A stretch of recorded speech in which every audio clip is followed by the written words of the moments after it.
എന്റെ പരിശുദ്ധാത്മാവേ പരിശുദ്ധാത്മാവേ അധികമായി നിറയണമേ. കാര്യങ്ങൾ ഉയർത്തി സ്തുതിച്ച് പ്രാർത്ഥിച്ച് ഹല്ലേലൂയ ഹല്ലേലൂയ. വലിയ വിടുതൽ നടക്കുന്ന സമയം, ആത്മാവ് ഇറങ്ങി നമ്മുടെ ജീവിതത്തിലേക്ക് നിറയുന്ന സമയം. Hallelujah hallelujah hallelujah hallelujah hallelujah. പരിശുദ്ധാത്മാവേ ശക്തിപ്പെടുത്തണമേ, ശക്തിപ്പെടുത്തണമേ, കൃപയായിരിക്കണമേ എന്ന് പ്രാർത്ഥിക്കുന്ന സമയത്ത് ഹല്ലേലൂയ ഹല്ലേലൂയ ഹല്ലേലൂയ. ആരാധന ആരാധന ആരാധന ആരാധന ആരാധന ആരാധന ആരാധന ആരാധന ആരാധന ആരാധന.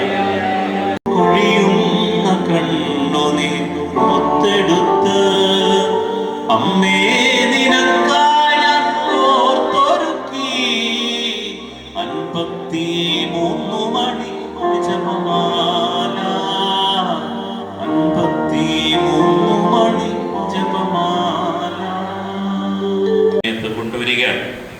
ബൈബിളില് റോമാലേഖനം 3-ാം അധ്യായത്തിന്റെ 23-ഉം 24-ഉം വാക്യം നമുക്ക് എല്ലാവർക്കും അറിയാവുന്ന വാക്യം തന്നെയാണ്. ഇത് ചെറിയൊരു പഠനമായതുകൊണ്ട് നിങ്ങൾ ഇങ്ങനെ ശ്രദ്ധിച്ചിരിക്കണം. നമ്മൾ ഓരോ വെള്ളിയാഴ്ചയും ഓരോ വിഷയം ഇങ്ങനെ എടുത്ത് അത് നിങ്ങളുടെ മുമ്പിൽ ഇങ്ങനെ അവതരിപ്പിക്കുകയാണ്. അപ്പോൾ അതിങ്ങനെ ഒരു പഠനമായതുകൊണ്ട് നിങ്ങൾ സാധിക്കുന്നവരൊന്ന് ശ്രദ്ധിച്ചിരുന്ന് എൻ്റെ കൂടെ ഒന്ന് ചേർന്ന് പോവുക. എൻ്റെ കൂടെ എന്നെ ഫോളോ ചെയ്യുക കേട്ടോ. നിങ്ങൾക്ക് എപ്പോഴെങ്കിലും ഒരു സംശയം തോന്നിയാൽ ചോദിക്കാം. ഇതൊരു വൺ വേ അല്ല. നിങ്ങൾക്ക് എപ്പോഴെങ്കിലും ഈ വിഷയത്തെക്കുറിച്ച് ഒരു സംശയം പോലെ തോന്നിയാൽ ചോദിക്കാം. എനിക്കറിയാവുന്നത് ബോധ്യപ്പെട്ട കാര്യങ്ങളാണെങ്കിൽ ഇപ്പൊ പറയാം, അല്ലെങ്കിൽ ഇത് പഠിച്ചിട്ട് വരേണ്ട കാര്യങ്ങളാണെങ്കിൽ വീണ്ടും അടുത്ത വെള്ളിയാഴ്ച നമ്മളിവിടെ കാണുമല്ലോ. അപ്പൊ റോമാലേഖനത്തിന്റെ 3-ാം അധ്യായത്തിന്റെ 23-24 വാക്യം ഒന്ന് ഉറപ്പ് വായിക്കാമോ ബൈബിളുള്ളവര്? എല്ലാവരും പാപം ചെയ്ത് ദൈവമാത്രത്തിന് അയോഗ്യരായി അവർ അവിടുത്തെ കൃപയാൽ യേശുക്രിസ്തു വഴിയുള്ള വീണ്ടെടുപ്പിലൂടെ സൗജന്യമായി നീതീകരിക്കപ്പെടുന്നു. അപ്പൊ പൊന്നുകരമോ ഓരോ നാളിലും അത് കുറയുകില്ല. എൻ ശബ്ദം കേൾക്കുന്ന ഒരു കാതനിക്കുണ്ട്.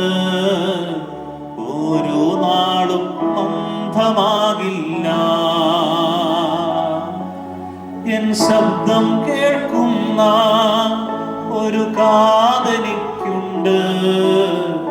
ഓരോ നാളും അന്ധമാകില്ല. എന്നെ നടത്തും പടാം പൊന്നുകരമോ. ഈശോയുടെ വസ്ത്രത്തിന്റെ വിളക്കിൽ തൊട്ടപ്പോൾ ഈശോ പോലും അറിയാതെ ശക്തി പുറപ്പെട്ടതുപോലെ ഈ ദൈവികാരുടെ പ്രദർശനത്തിന് ആത്മാവിലും സത്യത്തിലും ആരാധിക്കും നീ.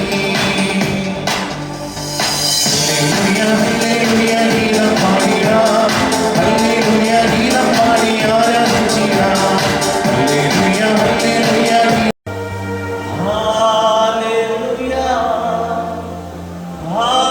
Hallelujah hallelujah